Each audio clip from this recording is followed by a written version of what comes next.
We're back. The Active Podcast. No trim. Straight vibes. Premier League's back. Let's get into it. It was an alright week this week, right? It's okay. Some interesting results for sure. I enjoyed it loads. Yeah. Some good games. I think because obviously as an Arsenal fan, we had a 0-0 draw, which was dead boring. No, it wasn't boring actually. It was quite stressful because I was going to say should have won that game. Leeds should have won. They hit the woodwork, I think, about 4 or 5 times in that game, which was mad. Honestly, if it was any other team, I honestly would say it would have been about 7 or 8-0 loss. Honestly. Leno made a world-class save in that. He made a couple of great saves against Bamford. They had 24 shots, 4 on target, or something like that. 4 on target. It was stupid. Really? Is that right? I'll double check the stats, but I'm pretty sure at one point it was something like that. That's a match stat, if true. Let me just double check my stats. Statistics. This is my game. Check the statistics. 25 shots, 4 on target. Wow. Yeah. That's violation. How can you get so 4 lucky. on target? Wonder what the expected goals were. Yeah. You're playing Football Manager, so now I care more about XG. Yeah. Yeah. But yeah, you're so lucky it was Leeds and not another team. The thing is, right, Arteta did something new, and I liked it because obviously before that, when we'd lost to Villa, our attack was dire. We needed something to change, and so playing Aubameyang centrally, dropping Lacazette, playing Pepe, who didn't even do anything that good. He had a nice shot, that was it. And then Willian was there. Right, he was UFC legend in that game. That headbutt. You know, oh my days. Jeez. I can't believe he got himself sent off. Rent That's free. a silly thing to do. It was rent free. It was. Like, what was the point? What was the point in doing that and getting sent off? Alioski is an idiot for staying on the floor, but I mean, he fouled him, so sure. It was so jokes. Get your bag. It was I was wondering why he's on the floor. Why is nothing happened? And he was on the floor for like a good 30 seconds until the rest. He's like, is he looking? Is he? He knew what he was looking? doing. Is he looking? He knew what he was doing. That's why Kieran Tierney sent for him at the end as well. He was like, "What are you doing?" He actually got in his face because obviously I would as well. Why are you? Nah, it was the way he was pushing Pepe for so long. Like, why? It was pushing. Do you know what I mean? He was pushing him for so long, and then all of a sudden Pepe just goes at him and he drops. Fair play. I mean, if you're Leeds, you need every little bit of help. So you know. Pepe's missing the derby now anyway, so whatever. Oh, is he? Yeah, but it's just. Is it 3? Conduct, isn't it? What is the ban for violent conduct? Is it 3? It's 3. I'm guessing it's 3. It's straight red. 3, yeah, straight red, 3 match ban. If it's a straight red, usually I think it's like, is it a 2? I don't know. I don't know the rules for normal straight red. I'm not entirely sure on the rules when it comes to cards. Either way, he's gone, and it just makes things worse. Saka came off injured. Saka came on in the I think like 60th minute, and he was the best player on the pitch again. He missed a 1-on-1, which he's young, so he's gonna. But if you saw it, if he just shot first time, just slipped it past the keeper. Aubameyang's still not scoring goals. I feel like which is the worst. This game kind of hammered it home that I feel like some Arsenal fans were kind of making it seem that if we just play Aubameyang centrally, everything will be fine. Yeah, and that's not just the case. I was one of them. Fundamentally lacking some creativity in midfield, and some energy in midfield. Yeah. Do you know what? I was saying that I was that guy you think about, like, if we just play Aubameyang centrally, Pepe Saka as a front three, or Pepe Willian as a front three, we'll be fine. And after that, in my head, I just had a little rant, and I was like, okay, now I can't figure out how badly we can honestly go without Ozil now. Like there is a point where it's like we're playing a game of chicken, and it's like, are we going to go without him? Are we not going to play him? And he's like, cool, we'll see what happens, innit? Is he wanting to stay still? Or is he wanting to leave? Oh, he's not going to leave. He still loves the club. No one's going to pay his wages. He loves the club, he loves London, and he's going to get a fat paycheck when he leaves. It's like £8 million for his loyalty bonus. So, mad. I mean, I don't know why he would. Like, just drain this club for their money. And so we should. We gave him the contract, now we've got to firm it. How long is left on his contract? End of the season. Okay. End of the season. He'll go like Saudi or MLS, maybe. Well, no, so he won't. Well, I assume he'd have redone his contract by now if he wanted to stay. Yeah, Saudi Arabia's the only place that can honestly really pay or China wages. I'm gonna say China. Or China. I couldn't see him going China though. Can you not go MLS? Saudi probably would. Nah, he wouldn't go China because. To be fair, he's got a lot of problems. He's with done China, that post. He's got problems with China against China. So yeah, exactly. Would he go to the MLS? The MLS don't tend to wages. pay those level of wages. Nah, Do they not? don't pay like that. Nah, they could barely play Zlatan and then they left. Do they? Oh, are they more of a footballers go there just to have a nice It's like a retirement home life. It is. It's a retirement home, like a low paying. You know, like an NHS retirement home, like where you don't get the high quality food.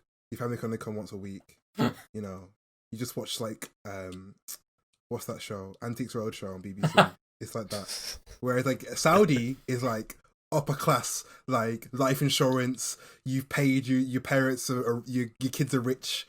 Yeah, they come see you every day, and you watching Netflix, Amazon Prime, all of them ones. They pay for that. Yeah, that's Saudi Arabia. With some human rights violations thrown into the mix. Yeah, there's no human rights, but you can watch The Office, so that's all that matters. That's Saudi Arabia. But like they can afford it. It's a Muslim country. We already know Ozil's a Muslim. I don't know if that really makes a big deal, but like that'll be him. Maybe it might be religious. He's very big in Saudi Arabia as well. A lot of his fan base comes from the Middle East and Saudi Arabia. Yeah, I can imagine. But on a present note, do you really think putting Ozil in there will change your fortune? Yes. I saw a stat before the game started of chances created since the start of last season, and he still has the most. Still. It's like, it's ridiculous. It's like, and it's by 10. It's like, I think Pepe's got like 38 chances created, and Ozil has got like 48 or 49. It's ridiculous. See, he's missed half of the season now, and he still hasn't, pretty much a full season if you think about it. And he still hasn't performed. Why did he just not get into the squad, or was he injured? Or I don't actually know what happened with him. Well, he was pretty much exiled from the squad. Yeah. After the restart. After lockdown. The thing is, it's hard to figure out because it could be the China thing, but that happened before the lockdown, and he was still playing. It could be the pay cut, which a lot of people think it could be. Yeah, maybe. But he was right about it though, because he didn't take a pay cut, and then he was like, "I'm not going to take it because I don't believe the club is actually not going to make people redundant." And they're like, no, we are. And there's like, and then they made like 40 people redundant. And then they did it. And then they made like 45 people redundant, including Gunnosaurus. And then he was like, you know what? I'm going to spite them even more, and I'm going to pay the Gunnosaurus wages. So, fair play. And now he's basically Arsenal's impromptu admin on Twitter. Yeah, he's really funny. It's so good just seeing him tweet like Arsenal. It's funny. So, me and Sam have spoken before the podcast. We haven't quite said it to you, Jacob. But on the note of how badly I suppose Arsenal are doing at the minute, do you think that where do you think Arsenal are going to finish? Do you reckon they're going to finish in top 6 still? I'm eating my words top now 10. Because when we first started, was it the first episode of the podcast when we did our? Yeah, it wasn't quite the first episode. It was maybe the second. Near the start of the season. Yeah, It was early on. I said that we were going to finish top 4, and I honestly, did we know about Ozil then? I think we. Ozil wasn't playing then either. Oh yeah, but no one could have predicted how bad your attack was going to be. Yeah, because they weren't this bad honestly, last season. Yeah, we really weren't. No, we were scoring goals left, right, and centre, and it's worrying to find that out. And maybe it's by me getting old. Mate, he's got the money now. We'll get Europa League. we'll slot in a Europa League. You've gone from what, second? Did you say? Did I say no? I didn't say second. Did I? Okay. I didn't say second. I'm pretty sure I said like third or fourth. Yeah, I think it might be third actually. Did you say third? Fourth sounds like me. I don't think I would have said third. I'm not that ridiculous. But no, I want to check this now. I'm pretty sure you put them up there. Either way, we won't get. I don't think we'll get Champions League unless we win the Europa League, and I can't honestly. Once the competition starts getting harder, because we haven't scored an outfield goal in 7.5 hours. Jeez, 7.5 hours. We got a penalty against bloody United. I can't remember who we played before that, but like we've just been dead ever since, and it's not good. It's scary. It's scary that we haven't scored that. Like, huh? Are you not blaming some sort of the tactics? Who can you Arteta? blame? You can't blame. Yeah, But who has he got to work with? He's working with players who, because we know Arteta's got it in his locker that we know his tactics work.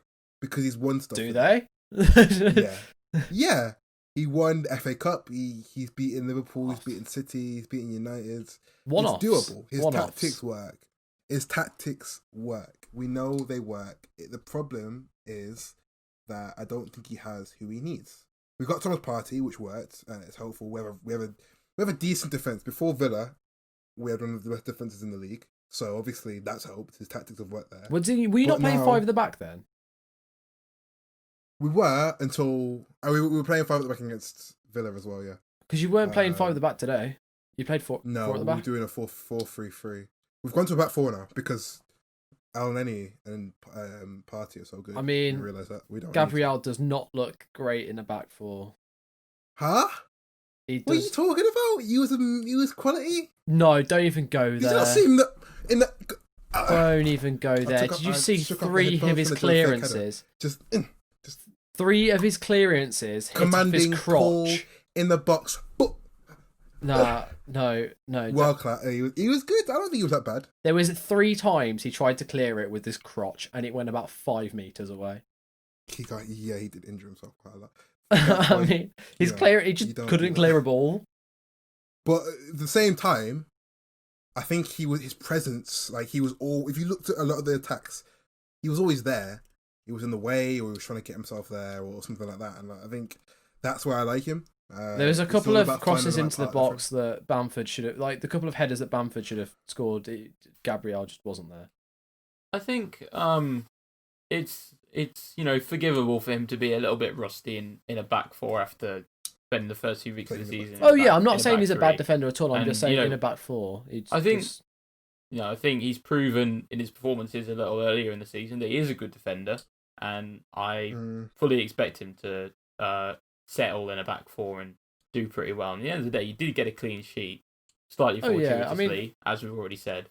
But I'm not disputing I'm not saying he's a bad defender. It's just like saying Connor Cody. If you put him in a back 4, I'm sure he wouldn't do as well because you're not used to it. But at the minute, in a back 4, Gabriel, well, we'll see. We'll see. I think he'll probably improve in a back 4. What really needs to improve, though, is the attack. But I think now we should probably move on to the other side of North London, where the attack is certainly not a problem. And, what a result for Spurs against Manchester City. I hate to see it. I hate to see Tottenham top of the league. This actually hurts because they're doing better and we're doing worse right now. They had I hate to say it, but they had a great game. To beat Mourinho. That was a Mourinho masterclass. Yeah, score early and just sit at the back. Yeah, don't do anything. But defensively, Defensively, they were amazing. I mean, he made Eric Dyer look like a top centre back in that game. How has he done that? Yeah, he did. I don't know how he's done that, and I think. But I think a lot of it comes from the work rate. I mean, at one point, Harry Kane was playing in left centre back. Like, what's he doing there? He was though. Yeah. I remember I saw a screenshot of them playing after they were 2-0 up, and it was basically just almost a straight line. And when you can get a striker that when you can get a striker on your side to come back that far, you're parking the bus. What striker comes back that far? I don't think I've ever known. How do you convince a striker to want to do that? Exactly. To be perfectly honest, I'm not convinced Harry Kane's a striker anymore. I mean, the man's just an overall presence everywhere. What position does he play? Well, he's been in goal before. He's played in goal as well. He played in goal. I think he played in goal for Tottenham once, and he was enough. It's crazy.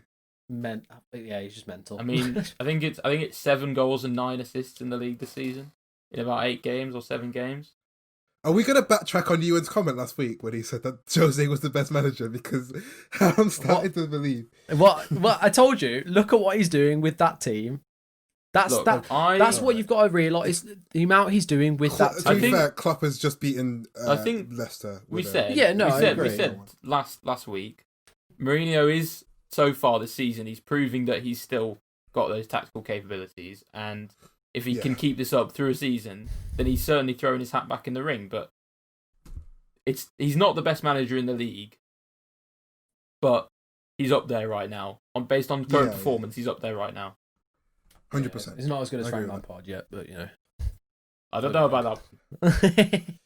Do you know what? I have to give you. Have you got that in the itinerary? The Chelsea game? Yeah. Well, do you want to carry on talking about the Spurs one first? We might as well go straight to the Chelsea game unless you want to talk about. I think first off we do need to give a word to Man City, because they were so as good as Spurs were defensively. Man City was so poor. There was no fluidity in the attack whatsoever. Is Pep gonna go? Is this Pep's Hasn't last he season? just signed a new contract. He just signed a new contract to stay in City even longer. Nah, they would never sack Pep. I can't see them sacking him just because they aren't winning anything. I think all that matters for them really is to get the league, because they've done it twice on the bounce now. It's really about Champions League. The thing is though with Pep, and we've always said this, that once he's won things, it seems like he doesn't have a desire to do it anymore. He definitely seems to suffer from burnout at clubs. Yeah. It happened at Barcelona. He spent 4 years, won everything there is to win, and then he quit and took a year off. So I think this is his fourth season at City, and he signed a fourth or fifth, and he signed a new 2-year contract. So I can't see him lasting. This will probably be for sure be the longest he's ever spent at a club. He's having contract sickness like Aubameyang is. Hasn't he signed it? I'm pretty sure he's already signed it. Yeah, but what he's saying is that now he's signed the contract. He's he ill? Yeah. Just like Aubameyang, he can't. We have a problem with that, We have a problem with that. Whenever we always want someone to sign a new contract. We beg them to do it, and then they do it, and they're rubbish. Happened with Ozil, happened with Aubameyang, happened with Dale Walcott, and it's like, enough about my club. I think the thing is, this will now be his longest job in management, right? So, we'll see new sides to him. And I always say he's probably just going to get figured out. Yeah. That's the thing. We know how he plays. And the thing is, we've known how he plays football for, 10, 15 years now since he started the game. So it's not new. Well, it's like the teams that are beating him now are just putting up I think it's a mid-block.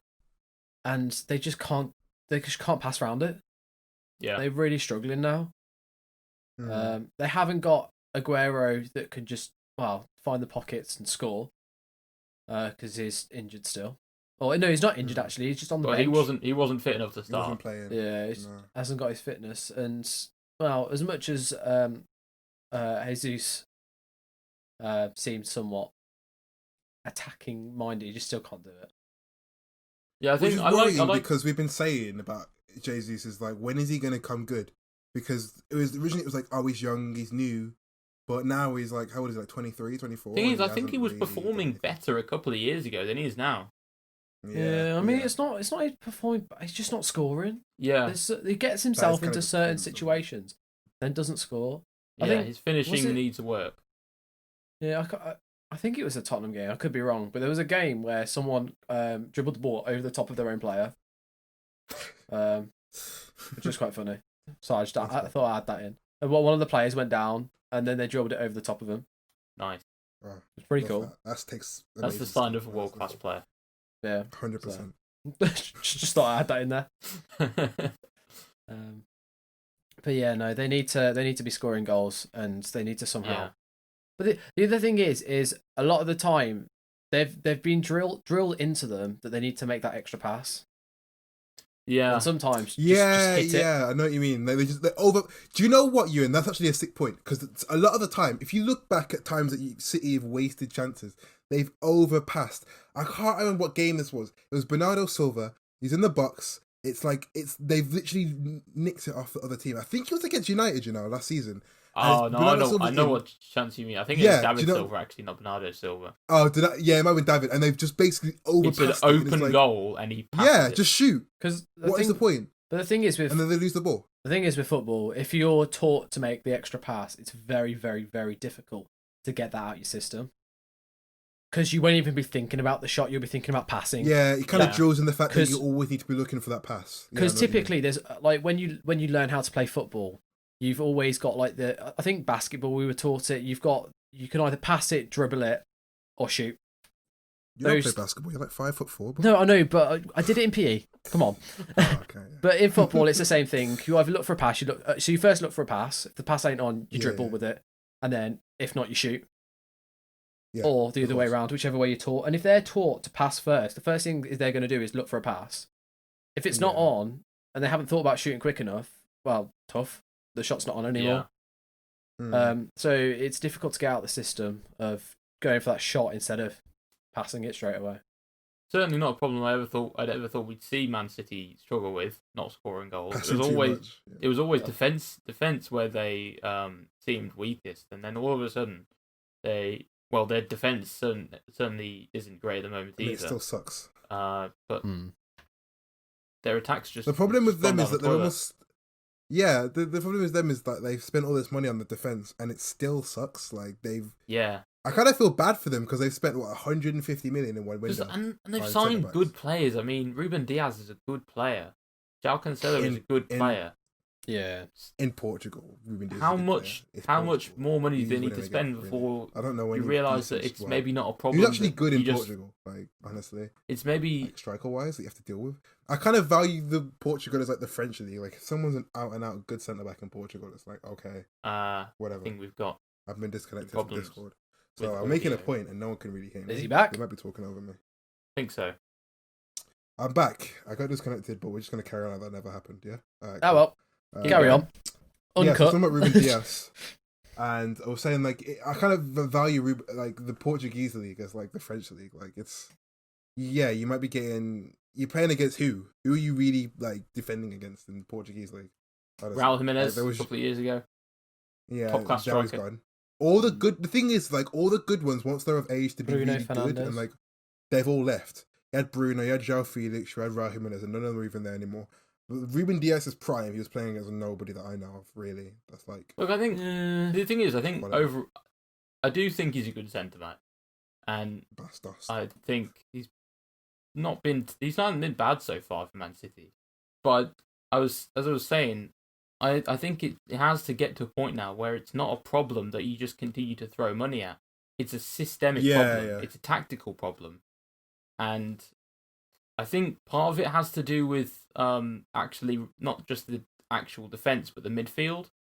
Fernandinho's 35 now, and he's still a top class CDM, but he can't play week in, week out. And Rodri is just not on his level defensively. Fernandinho in his prime, what he was brilliant at was just being everywhere, putting in tackles everywhere. And Rodri just hasn't got that same level of mobility. He's not a bad player, but he's just not Fernandinho.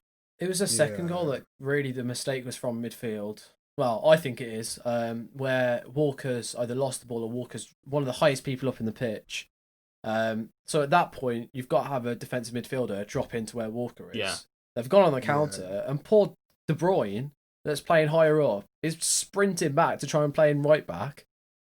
And obviously you can't keep up. Yeah. The problem I think they have now is there's no like leadership. Like if you look at all the teams that are winning and are doing the best now, they have someone or they've signed someone who is there in terms of leadership. We already know Liverpool did it with Virgil van Dijk. Chelsea are doing it now with Thiago Silva. Yeah, there's the whole point they've signed him. To be honest. Oh yeah, I think that's the main point. I think that's one of the main reasons why you signed him. Someone commanding, and City haven't done that for someone who you know is going to be there for. Like, well, it was Company before, wasn't it? Yeah, Company. Company was the guy who kept their defense like solid. Company essentially won the league for them. You remember that screamer against Leicester a couple of years ago when it looked like Liverpool were about to overtake. My guy put on the gauntlet and said he'll do it himself. But it is when you look at the most successful teams.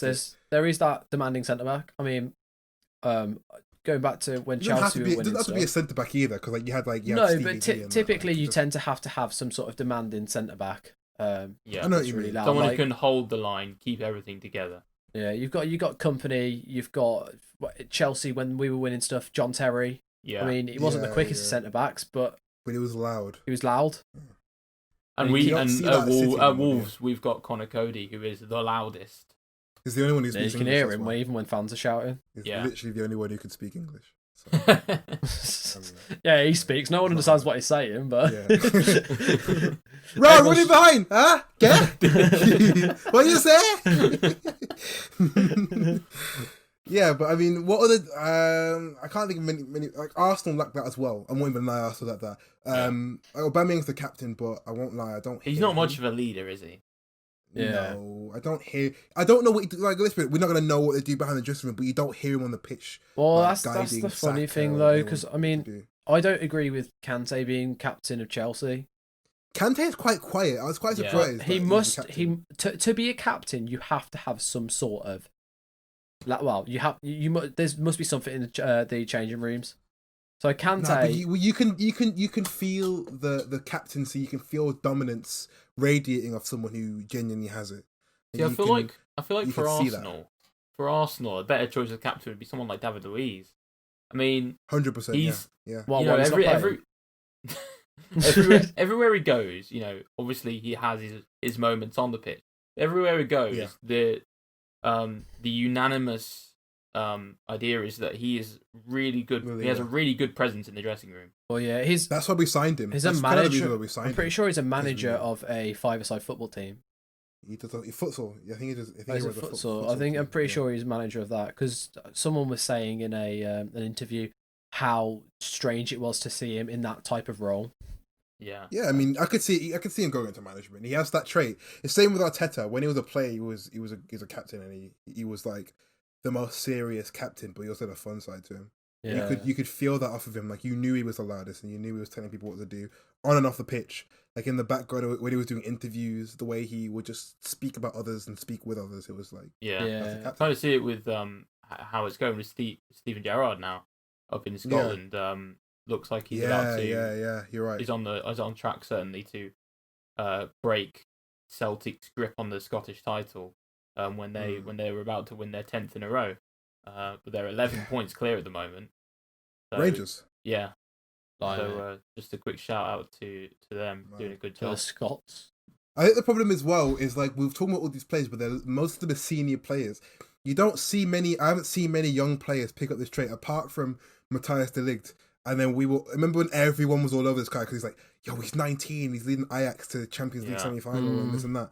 But, like, other than him, I can't honestly in my head think of any youngster who's doing that. The thing is, though, with being young, like, because we have in English football very young players, like not even slightly even close to being in their prime time, because your prime's about 27, isn't it really? Yeah. And we've got people like 20. I mean, that's 7 years time. So I think it's just a development thing. We're not coaching players to do that. also, if you've got between 19 to 22-year-olds, they're still trying to learn their trade, and also picking up what captains are saying. And you've kind of got that hierarchy still, where you feel like you're still almost in the under 21s. If that makes sense, Yeah, you've got I your get senior that, yeah. players there, so you don't want to step out of line. So you're not going to shout at a senior player in a dressing room. Yeah, I mean, with I think that's the Arsenal- problem, isn't it? Oh, go on. You don't see that in England, but when you look at like foreign countries, you see it a lot. Like Van Dijk's Dutch, De Ligt's Dutch. Maybe it's like a coaching thing in foreign countries that we just don't seem to grasp here, like leadership. Yeah, Like, I we're think just wimps. I think in Arsenal's case, even like if he could get rid of some of his ego issues, someone like Matteo Guendouzi, like Yeah. he's He loud. fights You for can stuff. you can tell he's someone who really like demands attention on the pitch, and he is willing to the ball. He is willing to shout at everybody in his team. And as you know, if he could get over his attitude, then he would potentially be a really important leader for you. In fact, I tell I you just what, can't see him playing anymore. I think his career at Arsenal's finished, unfortunately. you're going to hate me for this, though, Jacob. There is one person God. that's young and is very vocal. He says Reece James. Declan Rice Mount. Oh, Declan Rice. is a He captain. doesn't play for you. He doesn't play for you. No, I'm not saying he's playing for me, Oh but my he God, is this he guy. is captain of West Ham, isn't he? Yeah, I think he is. So that is a young. Well, he's 21. Declan Rice. He's a good leader. I don't see enough of him to be honest to make a judgment. So I can't. He's really very, disagree. very, very vocal on the pitch. That's good. That's good though. That's something we need. Yeah. Especially for England, like Harry Kane is a captain. Okay, cool, but no one can understand anything he says. So he's really winning. Like, just get Declan Rice as the guy, because there's a reason he's not captain at Tottenham. So Yeah, or Henderson. Oh yeah, I Henderson's don't kind really- of the obvious choice. Yeah. he seems like the kind of guy who'd be good at taking control. Or Mason He's Mount. kinda You know, getting just old throw now. him in. Why not? No, Mason Mount's too young. He's too young and he's not vocal. Not like that. Anyway, shall we move on to Mason Mount's club? What a club! What a club! Do you know what? Are you guys top of the league now, or have you just taken picked by Tottenham? Spurs are top of the league and goal difference ahead of Liverpool. Yeah, you were top of the league for a bit. 2 points off. To be honest, you're gonna make me eat my words because I was saying Lampard isn't the guy for the job and this and that, and you haven't conceded a goal in like 3 hours. Oh, it's mental, mate. We have lost one game this whole season. What, in the league? No, in all competition. No, that's a lie. No, 2 in all competition. What were they? Spurs and Liverpool. Spurs with penalties, and Liverpool with start. Yeah, I think we're on 11 win streak. Oh no, not 11 win streak. 11 ungame. Let me start again. 11 unbeaten streak at the minute. Yeah. Which is mental. Like, but the problem is what will happen, and it happens every time with Chelsea. We get this amazing start to the league, start to the Premier League, which kind of puts us up there. We'll then have a massive dip just after Christmas, and it'll kind of drop us down to like 6th, maybe 7th, and then all of a sudden we'll just fly it start flying again at the end, which then puts us into like 4th or 3rd. A lot of clubs have that though, like during Christmas and winter time. It's a horrible schedule over Christmas. Yeah, it's very congested, and it's like a game every 3 or 4 days. Well, that's what it is like now. Apart from clubs who want, I think clubs competing in Europe from now until like early January do have to pretty much play a game every 3 days. Yeah, this is how you're gonna find out who's got the. This is when like having a good rotated team or having like a lot of reserves is gonna work. I mean, like City. I mean, the one person that I'm very, very surprised at with fitness and how they're probably going to get injured now, but Mason Mount, he played all 3 England games. Hey guys, take a shot every time Ewan mentions Mason Mount. But the amount of games Mason Mount plays is actually unbelievable. He played the most minutes last season for Chelsea. I'm pretty sure he's the most minutes this season. Is that true? Yeah. Is that actually? Yeah. That was his first season for Chelsea as well. Like, yeah, it's mental. Like the amount this is why I rate him a lot more than what. Well, I think he's a very underrated player because of the stuff in the background. Like, yeah, okay, he might not set up an attack or score a goal, but it's his work rate and his fitness is mental. Like he was the only England player that played all 3 games, and then he went and played at Newcastle. No, that's not true. Saka played all 3 as well. Oh, okay, but started. Did Mason Mount not start? No, all 3? Saka didn't start all 3. I don't think Mason Mount started all 3 though. Oh well, him and Saka then. But I'm pretty sure Mount played more minutes than Saka. Back up, my boy. You know what I mean?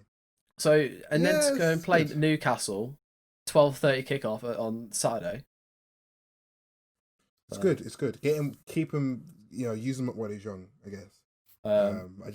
I think you'll start to see clubs like. I think Liverpool will really struggle over winter, as they always do. They always struggle over winter because especially with their injuries now. Yeah, with their injuries mainly. But I think the reason why they always dip after winter is because they're literally like a one-team club. Like they have one first team where they have like some good players and some okay players, and then when the good players are low on fitness, the okay players don't perform, and then they drop points, which happened not last season, but the season before and the season before that, because they've been ahead at Christmas, and then they usually like bottle it. To be fair, they've got some good young players who can come in and fill some gaps. I mean, Curtis Jones looks really good. Yeah, didn't he play today? Yeah, he did. He's played the full 90 today. It was really impressive. We'll get onto that a bit later, I suppose. But I think I agree with you that their current injury situation is going to make things hard for Liverpool over the winter, and it's going to make things hard. The whole schedule is going to make things hard for a lot of teams. But I reckon I could see Chelsea seeing it out pretty well. I reckon you've got good depth, particularly in attack. You've got a lot of depth. Well, Giroud's most likely going to leave. I think he'll go. He's going. You've still got Werner and Abraham up front. Yeah, well, Tammy's on 3 goals in 3 games. He's doing well. And Werner's not scored at the rate that maybe some expected him to, but he's still been good overall. It's his goal contributions, though. His assist for Abraham against Newcastle was outstanding. And he missed at least one chance which he really should have scored, but he missed more than one. He's getting in positions. Yeah, well, that's the important. thing is, and once he starts putting them in the back of the net, his goal number's gonna rocket up. Well, the other thing is if your attacker is having a poor game and still can get an assist or a goal, can still produce that moment of magic. I'm more than happy with that, because as soon as they start playing really well, it's going to be mental. Yeah. So yeah, he got the assist at the end of the day. That's fine. He was playing left wing, which he shouldn't be playing there, but Pulisic is. And you've still got. I mean, he's pacey though. He's fast. Pulisic so yet quick. to even really make an impression this season. He's still struggling with fitness, isn't he? But once Pulisic gets back full fitness, that's another big improvement. See, I think we need to sign a new left winger. No. Because right, hear me out. We can play Hudson-Odoi. Mm-hmm. Right, Pulisic. It's not just Chelsea he's had injury problems with. It's also Dortmund. Yeah, but the problem is if you sign a new winger, you've already got 3 players who can play in that position, and have replacements in the position they actually play in if they're not in that position. So like Werner. Yeah, I mean, if you sign another winger who's going to play there week in week out, it's a difficult one because if he does keep on getting injured, because Hudson-Odoi is not going to want to stay. He's just going to go Bayern because he wanted to go there in the first place. No, he didn't. He declined it. Because obviously they were going to give him 120k a week, were they? Whereas Chelsea could. Yeah, but it's. Well, he wants to play eventually at the end of the day. But yeah, should we quickly talk about? I mean, I've got some couple of transfer rumours from Chelsea. Only 2. Go on. Yeah, sure. Go for it. So, first of all, there's a potential that we won't go for Declan Rice. No, disaster. Wow. Shock, horror. Nah, see, it suddenly clicked for me, you know, and I was like, actually, I don't want Declan Rice. Why? Because, the problem is, right, Declan Rice is a good signing for the future. Right. If we get I think you need him now while you've still got Conte to take him under his wing. But you've got to play one or the other. And they're both amazing.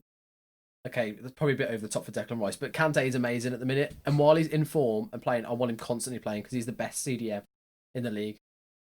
Yeah. All right. So why would you bring in Declan Rice to then not let Declan Rice play loads? Yeah, I mean, he's at the stage where if you can't bring in Declan Rice for 75 million or whatever it'd be, and then be a bench player for a couple of years. Yeah. And I don't want to get rid of Kante while he's still playing like he is. Yeah. So there has been links and rumours. I don't think they're true, but we are apparently looking at Jude Bellingham. No, I don't think Jude Bellingham that early. Right. Yeah, there's no way. Which to me doesn't make any sense. He wouldn't want to leave. Bellingham stays at Dortmund for at least 3 years. See, what I was presuming, what I was presuming would happen is if we didn't go for Rice, we'd go for Bellingham and keep him on loan for a couple of years, and be more. See, there's a reason he went to Dortmund over United, and that's because he knows that going to the Premier League that early is dangerous for your career. Yeah, it can work, but most of the time it doesn't work, and so he has higher chances of being a world-class player and being sought after, like Jadon Sancho is right now, if he goes to a club like Dortmund, because it works pretty much every time. As long as he performs well, he will actually get chances to play, and he'll probably go to a class Premier League side. Yeah, I mean, so, if we can get him now and keep him on loan in Dortmund, I think that's a great move for Chelsea. Yeah, I mean, Dortmund will take it as well because they always have a good loan deal. Because maybe like I'd do a 2-year loan deal. Well, yeah, he's like 19. Is he 18 or 19? 17. So yeah, you don't want him in the Prem yet. He just So I don't think he'd be a bit too demanding. I don't think he'd be bought straight away and brought straight in because he's only spent half a season. Yeah. In the Bundesliga. Yeah, exactly. So I think it'd be more of a right. We'll buy him now for I don't know what the price would be. Buy him now and keep him on loan there for 1.5 to 2 years. And let him finish his Duolingo course in German, and then maybe we'll talk. Yeah. But yeah, I'd much rather them do that than buy Declan Rice for 70-something mil at the minute, to be honest. Fair enough. So and Giroud's... I like Bellingham, but he's not exactly a CDM, is he? Like no, he's a very different player. He's much more advanced focused. Playmaker. Yeah, exactly. So he's not the same player. He's not a replacement. No, so I think it's more of a not a replacement. It's more of a kind of we don't really want to spend 70-something mil on a player. Instead of putting it that way, we'll just put it into investing. It's not like you couldn't afford him. You could definitely afford him. What, Bellingham? Is that all you asked? Is that all your Chelsea transfer? Bakayoko is. We're pretty certain he's being sold to. Finally, you've had him for years. Not a shock at this point. And the thing is, where is he now? I want to say Napoli. At the moment. He's in Napoli. I think he's going. I think we're selling him to Napoli. He actually, Napoli was still playing as we started recording this podcast, and he got sent off in that game against AC Milan. My guy. It's pretty much a top of the table clash, that one as well. Yeah. But anyway, so the thing is, Bakayoko, ever since he's left Chelsea and been at other clubs on loan, I think he was a season at Milan, a season at Monaco, and now a season at Napoli. He's been good at all of those places, and if you wanted like depth in defensive midfield, he would be a really good option. Yeah, I think at the same time, Billy Gilmore there as well. At the same time, I certainly doubt that he wants to remain at Chelsea, and it'd be a good move for him going to Napoli, who looked really good this season. So I wouldn't want to stay. That's one of the players. You got Giroud leaving, and also he's gone with the France, right? Well, I don't know where he's going, but it's looking very likely because I'd love to see Giroud just go to like some random team in France, like Saint-Etienne or something. Well, he needs to. The reason he has to leave is because the international. I don't know what the international coach is, but what his name is. But he said that if he doesn't play constant minutes for his club, he won't be picked. It's going to ruin his career, really.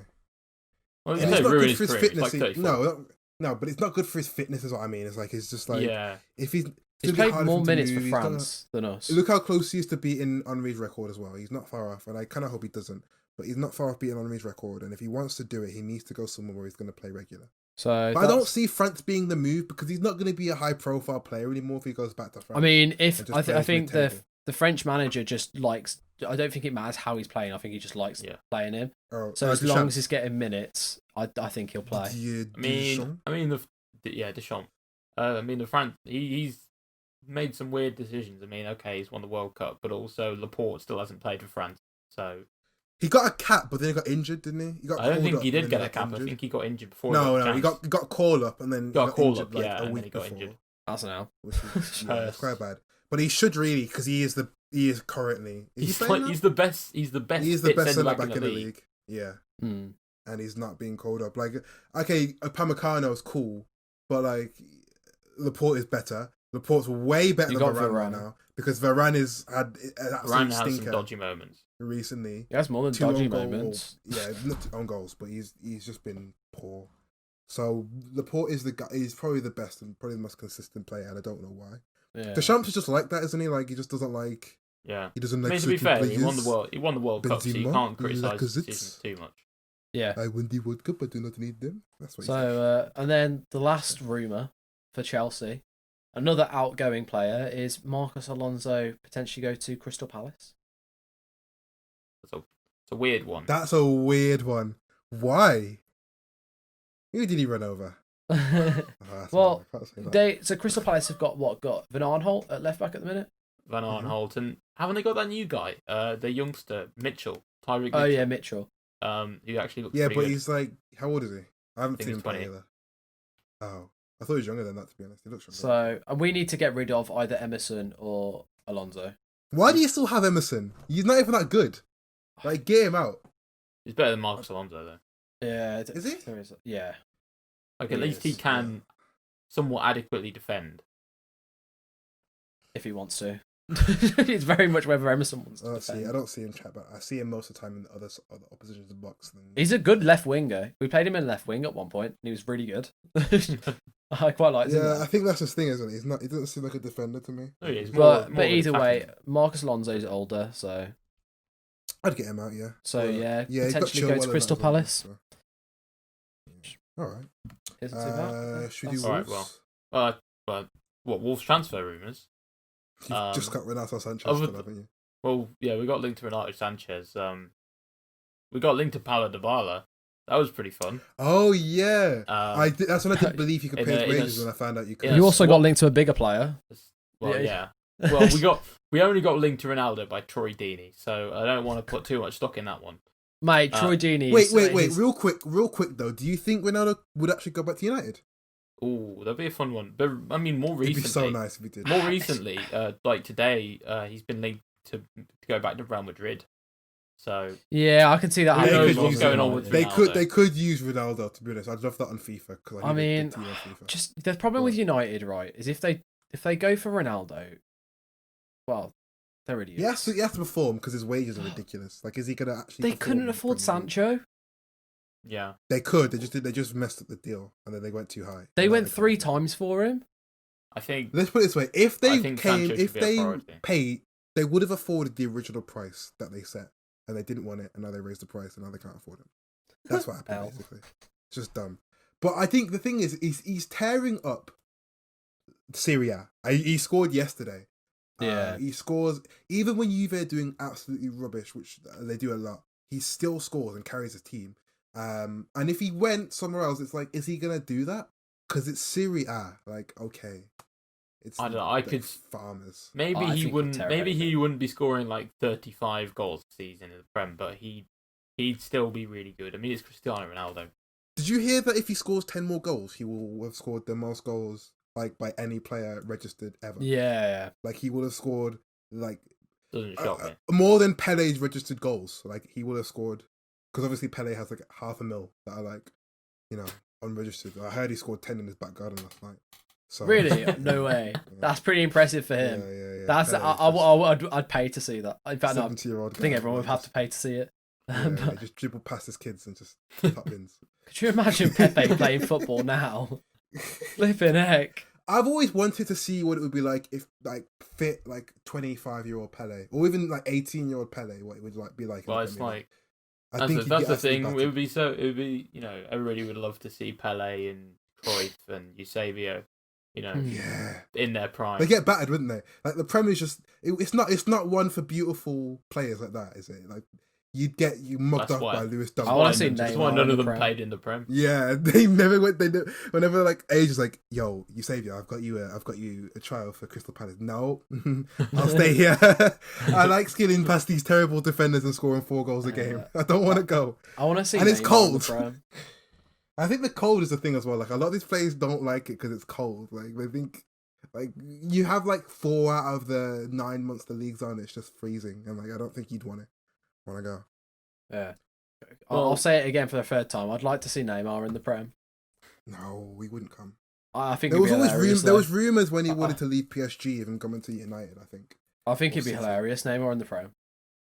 Yeah, because he's not like doing rainbow flicks over Virgil van Dijk. He'd get absolutely bodied. He's trying to rainbow flick Virgil van Dijk, and he would literally just get headbutted. Could you imagine? My days, just standing next to him, just doing little body feints, step overs. Could you imagine Roy Keane? Legs together. He puts his legs together, and he lifts his legs, and then he just clatters him. Oh my! Roy Keane would go straight through him. He'd actually just. Roy Keane would just kick him. He'd get rainbow flicked, and Roy Keane would think of it as a personal attack, turn around and just 2-foot him in the back of his car. Yeah, there's his career gone. Yeah, he's done it before. Just taking souls like it's a Mortal Kombat or something. Just out here. Yeah, it's funny though. Like the Premier League is just so different. I think people don't understand how different of a league it is, because when you see these players come from like Serie A, it's a very physical league. That's why Pepe isn't doing as good as he was. Well, Thiago Silva's already said that. Thiago Silva said he was absolutely shattered from playing the. But then it begs the question of like players like some of the best players in the world have come from Prem and then left. Like Ronaldo has come from the Prem, so he's been in the hardest one already, and it's only got easier for him. Messi in the Prem. He's already not even doing that good in La Liga at the moment. He's only scored. I think you can kind of excuse that. He obviously doesn't want to be there. Yeah, that is true. But if he played for City, if he came to City, I don't think he would have been that good. No.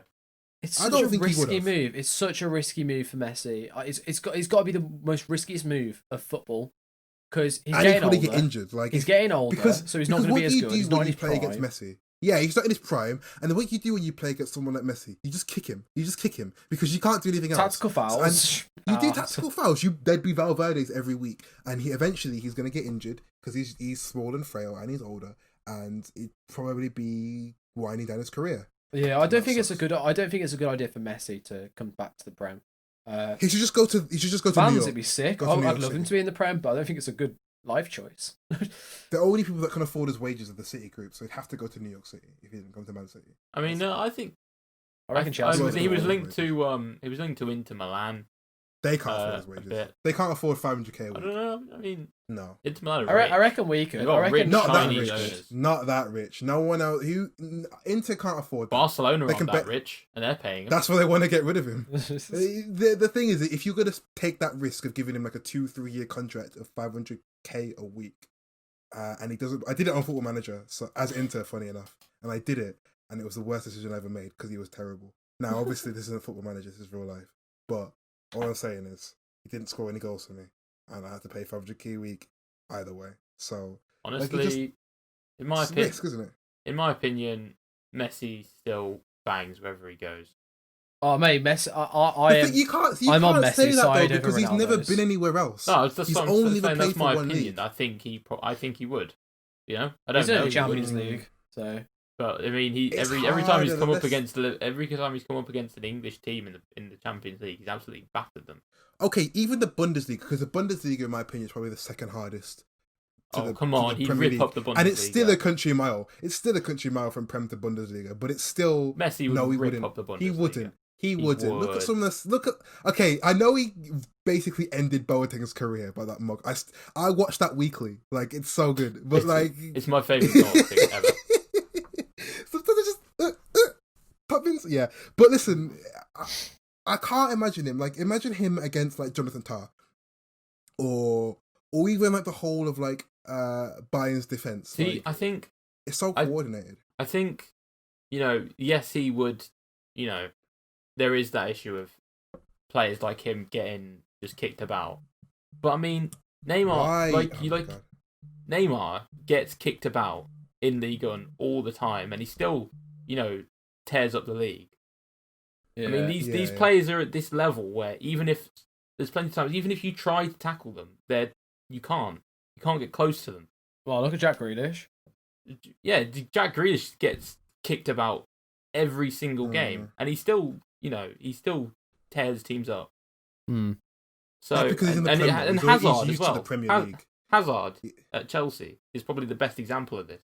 He was so He was so good at drawing fouls, and the fact that he never best in the world at doing that he never got a major injury is quite crazy. But he has now. Well, yeah, he left Chelsea and it all went there. If Hazard, but some players can do that. Some players could do it, some can't. Messi gets injured, like he does. Does he? So he doesn't get long-term injuries. Messi's never had a big injuries. He's never had a big injury, but it only takes one, and he's 32. So yeah, but you can say that anywhere. One big injury, and he's like, you know what? You could play Sunday League and get a massive injury. It doesn't matter what level you're at. You could do it at goals, to be honest. Let's be honest. You could be walking down the street and you pull your groin or something. That's getting an ACL injury crossing the road. But anyway, is there any rumours with Arsenal? There is the Dominic Szoboszlai. Looks things. Pretty likely. It's juicy. He's it is juicy. A Hungarian wonder kid. He's at RB Salzburg. Okay. He looks so good. He's been destroying the Austrian Bundesliga for the last couple of years. Not exactly the highest quality, obviously, but he's been really impressive in the Champions League as well. But if you could do it in the Austrian Bundesliga, you could do it in the Bundesliga. If you can do it in the Bundesliga, you can do it in the Prem. I mean, we've seen. No. It's more about the Champions League. So he's scoring bangers. He's done very well in the Champions League, and I think people. Sorry, and there's like 4 or 5 clubs after him. So obviously, can we just clear something off? The Bundesliga, you can't compare the Bundesliga and the Prem. Look at Kai Havertz. I've already said this. I know that it's like it's off by like a country mile. But I mean, Kai Havertz is a great player. His Champions League performance has been amazing. I just worry that he's gonna, if he wants to come to us compared to like Real Madrid or after him, PSG. See, I feel like I don't see him going to Real Madrid or PSG. But I think compared to a few years ago, the intelligence of young players like that has improved quite a lot. In that. He ain't intelligent if he's going to Arsenal. That's a stupid decision. Come on, but in terms of getting game Yeah. time and developing as players, I think young players are much more aware now that playing a lot and getting game time is much more important than. And the Prem seems to start is more giving more youngsters game time now. If you think about the amount of youngsters that are playing in the Prem at the minute, it's ridiculous. In the Prem, yeah, because everyone's trying to go down that route. it's cheaper as well. Like, because these like transfer budgets are so expensive now. It's like, well, why would I do that when I could just play Dwight McNeil? Like, Burnley can't afford new players, so they just play their only wonder kid they have, which is Dwight McNeil. Yeah, I mean, Makes sense. Look at the big clubs. How often do you see a youngster like in the past come through one of the top 6? Well, let's be honest. play? The only reason why Chelsea are playing the youngsters originally is because of the transfer embargo. Yeah, I mean, I'm not just saying Chelsea. I mean, you've got for example Arsenal. The amount of youngsters that are coming through now that are playing for you. Man City, you've just brought through Foden. Yeah. Foden had a hard time. That's the thing. That's the counter to your argument. Is like Foden. The only reason Foden got lucky is because of injuries. That's the only reason why he's here. Otherwise, he would have gone the same way as Sancho. Because Sancho had to leave because City knew how good Sancho was. Foden's been the jewel of Man City's academy for a few years. He would have gotten his chance.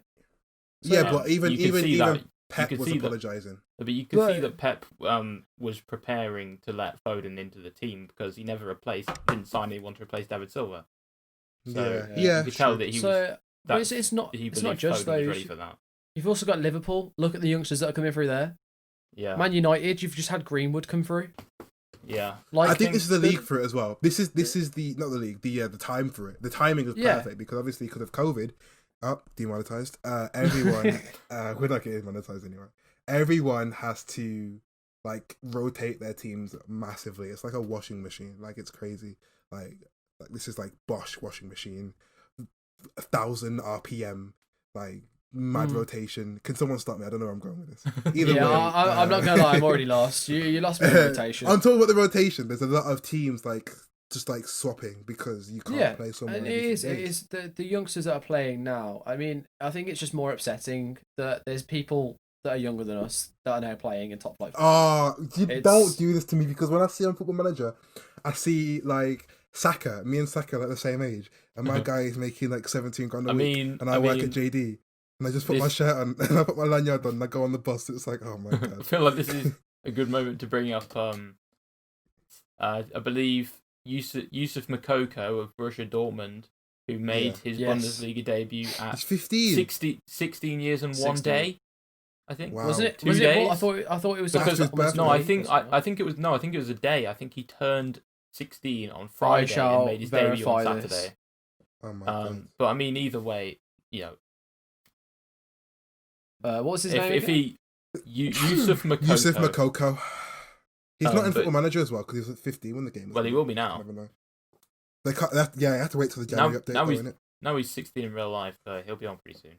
So much hype for that. Have to sign him for about 80 mil. But I mean, if he lives up to even half of the potential that he's supposedly showing at youth level, then he's a real player. But I think he was. Go on, Ewan. How old is he? So he's 16, and he was born on the 20th of November. So he's 16 and 4 days now. So he's 16 and 1 day when he made. He's 16. He's 16 and 2 days. Sorry, and it was yesterday. So it was 16 and 1 day. 16 and 1 day when he made. So it was literally the day after his birthday he played. Mad. That is insane. Is he the youngest player in Bundesliga? Oh, absolutely. They only checked. It used to be there was an age limit of 17 until about last year. So he's the youngest Bundesliga debutant by nearly a whole year. Yeah. I mean, I saw him on Rising Borders. If you don't know what that is, follow them on Instagram. They're sick. I remember seeing his stats for like under 17 or whatever, or under 23 in Dortmund, and he was scoring like his stats were like 2.3 goals a game or three goals a game. Oh, he scored. Like the guy was 15 playing at the under 23s and scoring hat tricks every game. Yeah, it's crazy. Where's he from? Is he French? German or French, I'm guessing. So this is when I wish the Nike Switch thing was a thing, and I just go and just headbutt him. What? Have you not seen it? The Nike Switch? No. What is that? Ronaldo and this kid in the crowd crash into each other. I think it was a ball boy, and they switch lives. So the ball boy turns into Ronaldo. This sounds nonsensical. Do you know what it is about being a footballer though? I feel like it just seems like pure stress. Like if you're a footballer, you have to leave your family at like 14. Not when you're earning that much money. I'm more than happy. No, but like, the money's cool. But like you're not spending on anything that like. But you've also got to think it's their dream. They've been dreaming about this since they were like 6 years old. But you have to sacrifice so much is the thing. You do, like but I can't. You have to sacrifice things in normal life, don't you? So we sacrifice a lot more. I don't exactly sacrifice a relationship with my parents to work at JD, do I? I just sell shoes. I did it. Like, I moved away. Yeah, but like, come on, lads. We don't want to be giving our life stories now. Do you know what I mean? Like, we're just my life story is more interesting though. But listen, let's not have a debate about who's had a more interesting life. And I think we do need to discuss briefly, at least, the Liverpool game itself, which we was kind of. Oh yeah, we're talking about football games. We've kind of skirted. Football was that? We took it so big. We were in a different country. But, like what the hell? Oh my days! Liverpool did beat Leicester 3-0. Firmino scored at home about an hour ago, as we were recording this, and yeah, Firmino actually scored a goal at home. Good stuff. He always scored two. He scored a goal at home in front of fans in like 3 years. Yeah, it looked like he wasn't going to score. It just looked like it wasn't his day after he hit the post and the ball was literally 1 centimetre from being over the line. That whole thing just didn't make any sense. I can't believe that. When I saw the goal line technology and it was like no goal, and I was like, that's like a fingernail. Are you sure? Yeah. I'm pretty sure that's a fingernail. That is literally, I think that's a particle. Crazy, man. Crazy. Well done. Science. GCSE physics. Come on. 1 neutron. But it wasn't even just that. It was the fact that Mane ended up hitting the post. Was it the post or the bar afterwards? Yeah, it was the bar, yeah. Oh, my days. Did you see how many times? Crazy run of play. Just to go back real, did you see how many times Leeds hit the woodwork? And did I already talk about this? Oh, my days. They hit the woodwork like 5 or 6 times. They couldn't have done it more if they tried. Yeah. It's crazy. I want to see how many times, like this weekend, the woodwork's been hit, because it must be a record. Like it's... Yeah. But, I think someone else who scored, Diogo Jota. Average player. Yeah. Okay. Do you know what? I've actually been rating him a bit higher because when he was at Wolves, I was like, okay, he's cool.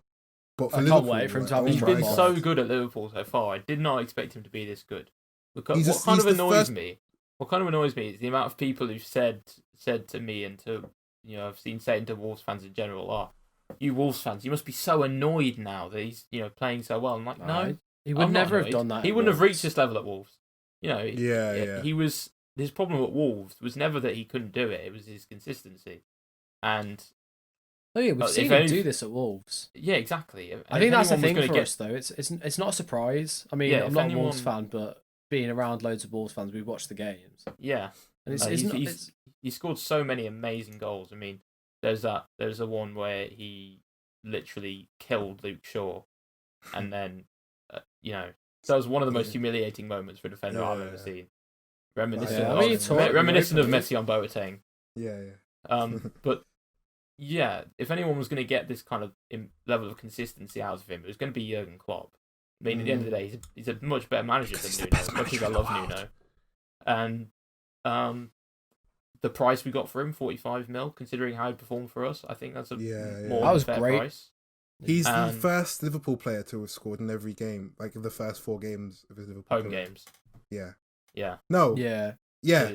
Home games. Yeah. But yeah, it's a move that's worked out for everybody. He's getting time now because we were able to move on a player who wasn't necessarily in our starting 11 for a good amount of money. He's been able to go on to one of the best clubs in the world where he's getting regular game time, and Liverpool have got an excellent player. Do you regret not starting him more? No, you could have used him a lot more now. Because we did start him a lot. It was only really towards the real back end of his time at Wolves, pretty much after the lockdown restart, that he started not being a regular starter because Pedro Neto was playing well and Podence started playing well after the restart, and he just wasn't performing, and at his best for us, he was amazing. He was probably when he was playing his absolute best for us, he was our best player. So.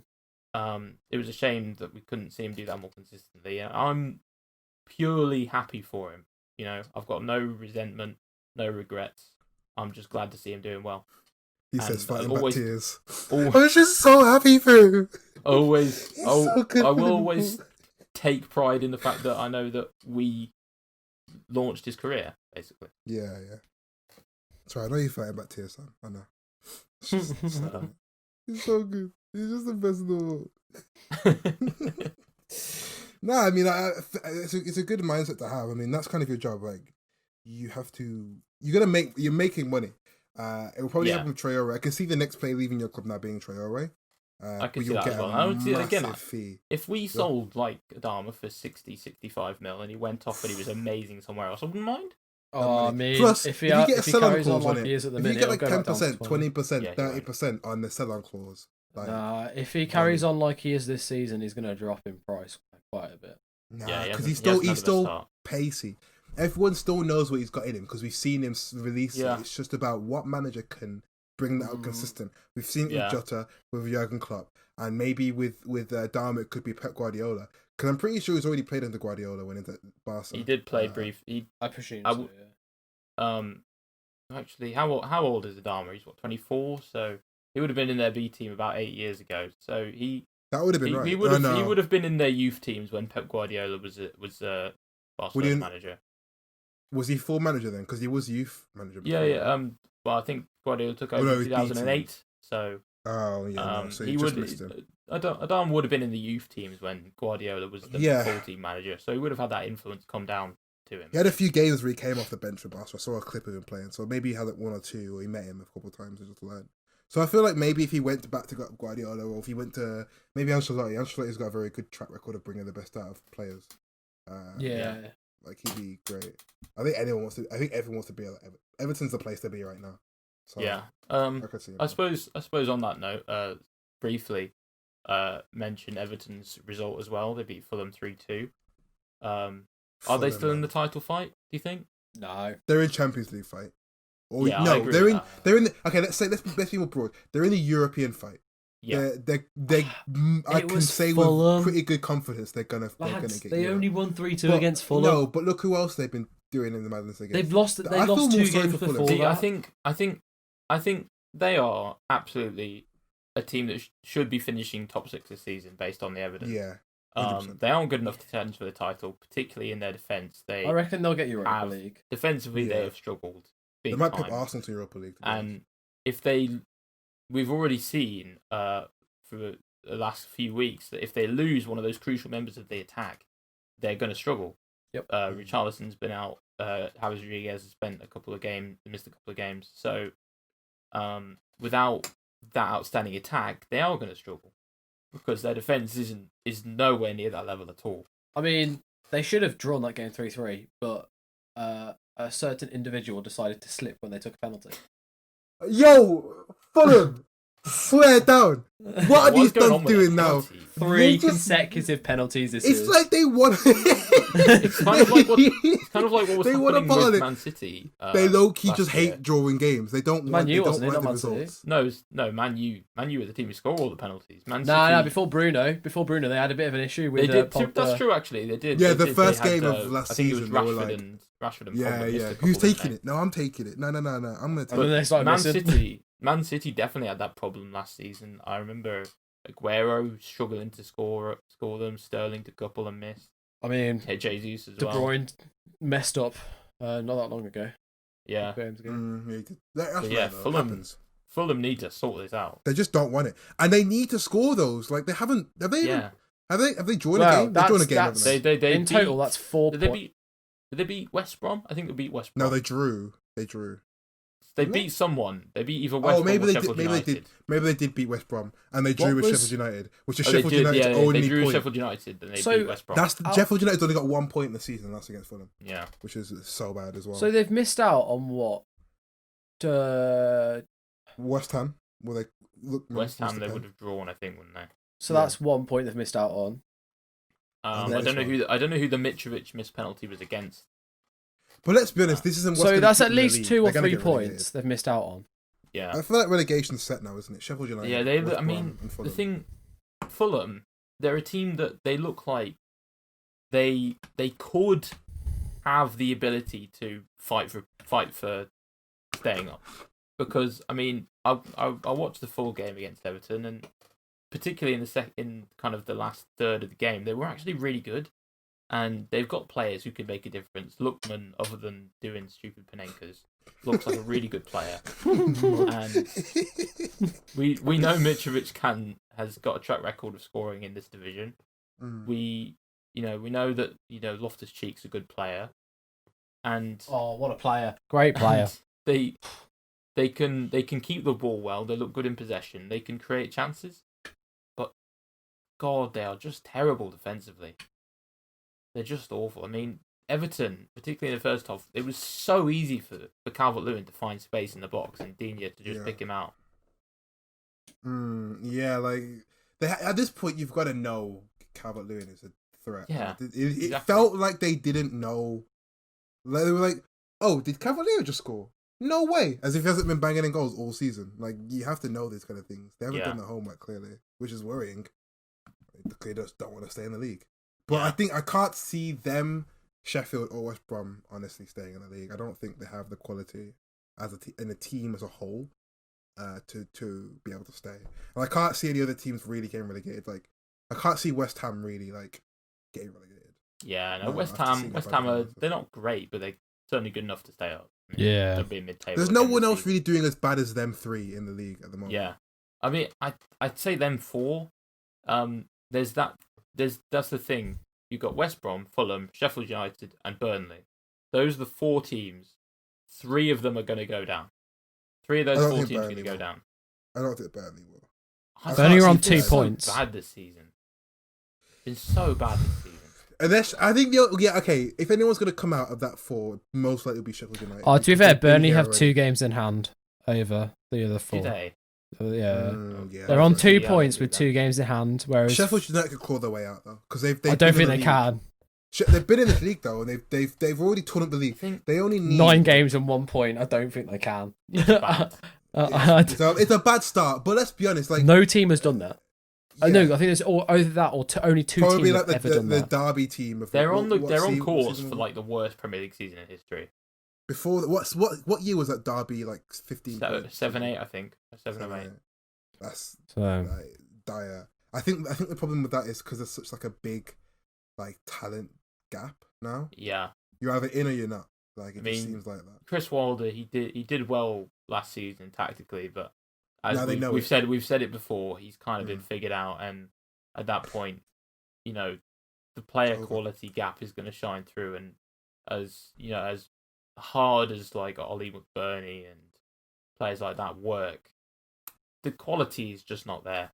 Yeah, it's a shame. It's a real shame to see them because they were probably the feel good story of the league because let's be honest, there's not many Sheffield United fans, so everyone else is just looking at them and like, Sheffield United, they're cool until to play them, and then when they beat you, it's like, okay, I hate these guys now. But like looking at them from afar, it was cool, and it's going to be a shame to see them relegated. It was kind of the same feeling with Bournemouth, like or Leicester when they came up. It was like, cool, and then we liked Leicester until they were like, oh wait, these guys actually might win the league, and then we didn't like them anymore. And then there's always a feel good story, but it has to come to an end, and I think that's coming to an end. And I also think this podcast is coming to an end. We all saw that. I could do it too. The segues are on point in all three. You didn't have a very good one today, but it's all right. You'll get one next week. Hey, none of that. We're all friends. Listen, I hope you really enjoyed this. Amigos. I think this is Segway Amigos. I think this is the nicer podcast. I think it was a bit more casual. We're always so uptight, like, okay, let's move on. Let's talk about this. Let's think of a segue. But I think that we just kind of roll off the tongue. We went on different detours, just like the M6 with all the junctions. Mate, it's the 70 views. If you rack in the views, if you rack in the views, 20 subscriber special, boys. Get the party poppers out. Let's get the laser light show out. Came out in their droves for the last one. Hopefully they show up again. Yeah, we'd love to see you guys again. Put in the comments, conversation. We always respond because there's not many of you and we have nothing else to do. So feel free. I hope you really enjoyed this podcast. Follow us on Twitter. We're on Twitter now. Follow us. Yeah, we should put the thing. Link in description. Link in bio and that. What is it, Sam? It is ActivePodYT. ActivePodYT. Get at it. We can also add us on Twitter personally. I'm at SpaceBear345. No, you said your Twitter handle. At Psychalic. There you go. It's the journalist himself. at the Cap Ninja. Yeah, you can just go subscribe on my YouTube channel as well while you're at it. The Cap Ninja. Yeah, subscribe to the Cap Ninja on YouTube. Absolutely quality. All right, we're begging it now. We're milking it a bit now. Let's just call it here. Anyway, yeah, I hope you enjoyed. Thanks for listening. Peace. See ya. Peace.